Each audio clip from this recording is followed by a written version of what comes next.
বিসমিল্লাহ আলহামদুলিল্লাহ ওয়াসসালাতু ওয়াসসালামু আলা রাসূলিল্লাহ ওয়া বা'দ।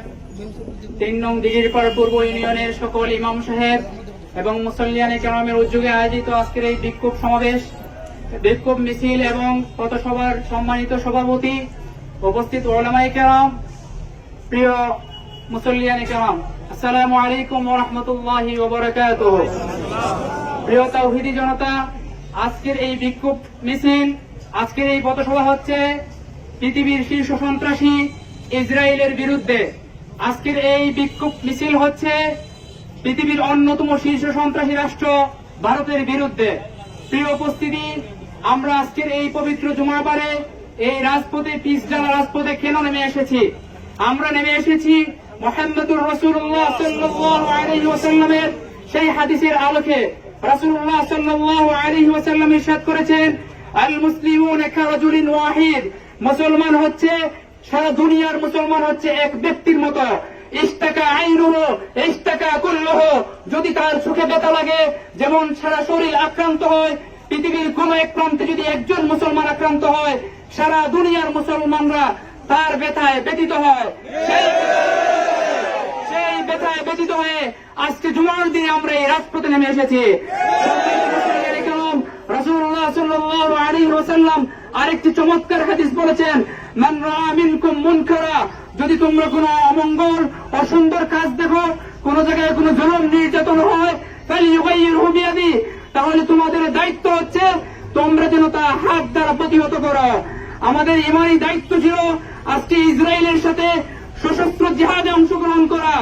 ভৌগোলিক কারণে আমরা অংশগ্রহণ করতে পারি নাই, কিন্তু আল্লাহ আমাদেরকে জবান দিয়েছেন, সেই জবান দিয়ে আমরা তার তীব্র প্রতিবাদ জানাচ্ছি।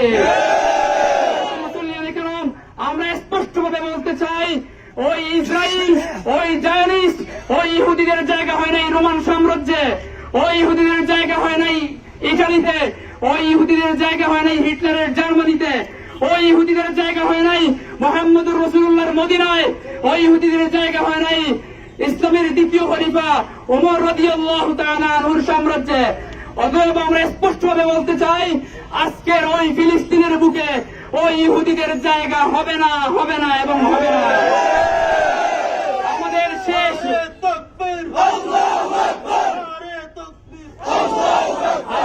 শেষ রক্তবিন্দু দিয়ে হলেও আমরা ইসরায়েলকে প্রতিহত করব।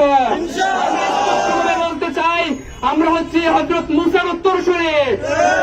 যে মুসা ফেরাউনের সাথে লড়াই করেছেন, আমরা স্পষ্টভাবে বলতে চাই, আমরা হচ্ছে নবী ইব্রাহিমের উত্তরসূরি। যে নবী ইব্রাহিম নমরুদের সাথে লড়াই করেছেন। আমরা স্পষ্টভাবে বলতে চাই, আমরা হচ্ছে নবী মুহাম্মদুর রাসূলুল্লাহর উত্তরসূরি। যে নবী আবু জেহেলের সাথে লড়াই করেছেন, উতবা শায়বার সাথে লড়াই করেছেন। আমরা হচ্ছে উমরের উত্তরসূরি, যে উমর জেরুজালেম স্বাধীন করেছেন। আমরা হচ্ছে সালাউদ্দিন আইয়ুবীর উত্তরসূরি, যে সালাউদ্দিন আইয়ুবী জেরুজালেমকে স্বাধীন করেছেন। আমরা বিশ্বাস করি আমাদের মধ্য থেকে আল্লাহ আবার সালাউদ্দিন আইয়ুবী সৃষ্টি করবেন, যে সালাউদ্দিন আইয়ুবী আবার ফিলিস্তিনকে স্বাধীন করবে। সেই প্রত্যাশা রাখি আল্লাহ রাব্বুল আলামিনের কাছে, সেই প্রত্যাশা রাখি, সেই দোয়া কামনা করি। সর্বশেষ নবী মুসা আলাইহিস সালাতু ওয়াস সালামের একটি দোয়া, রব্বানা তমিস আলা আমওয়ালিহিম, নবী মুসা দোয়া করেছিলেন, আল্লাহ ওই ফেরাউনের গোষ্ঠীকে অর্থনৈতিকভাবে তাদেরকে ধ্বংস করে দাও। আজকে আমাদের ইমানি দায়িত্ব হচ্ছে ইসরায়েলকে, যেহেতু সশস্ত্র সংগ্রামে অংশগ্রহণ করতে পারছি না, অর্থনৈতিকভাবে তাদেরকে বয়কট করা। রব্বানা তমিস আলা আমওয়ালিহিম ওয়াশদুদ আলা কুলুবিহিম, তাদের ঈমান যেন শক্ত হয়ে যায়, তারা যেন মৃত্যুর আগেও আর ঈমান আনতে না পারে, আল্লাহর পক্ষ থেকে নির্ধারিত আযাব যেন তারা ভোগ করে। সম্মানিত উপস্থিতি, আমরা আরেকটি দোয়া করতে চাই, নবী নূহ আলাইহিস সালাতু ওয়াস সালামের মতো তিনি দোয়া করেছিলেন, ওয়াকালা নূহু রাব্বি লা তাযর আলাল আরদি মিনাল কাফিরিনা দাইয়ারা, তিনি দোয়া করেছিলেন ওই কাফেরের বাচ্চাদের জন্য কোন দুয়ার, কোন ঘর বাড়ি যেন এই জমিনে অবশিষ্ট না থাকে।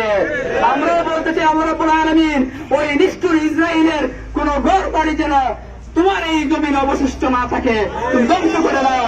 আমরা সর্বশেষ দোয়া করতে চাই, নবী মুহাম্মদুর রাসূলুল্লাহর মতো তিনি দোয়া করেছিলেন, আল্লাহুম্মা ইহসিহিম আদালা, আল্লাহ আপনি ওদেরকে গুণে রাখুন, ওদেরকে গুণে গুণে রাখুন, ওয়াকতুলহুম বাদাদা, তাদেরকে ছিন্ন বিচ্ছিন্ন করে হত্যা করুন, ওয়ালা তুবকি মিনহুম আহাদা, তাদের একজনকে আপনি ছেড়ে দেবেন না। আমিন ইয়া রাব্বাল আলামিন। সুবহানাকাল্লাহুম্মা বিহামদিকা আশহাদু আল্লা ইলাহা ইল্লা আনতা আস্তাগফিরুকা ওয়া আতুবু ইলাইক।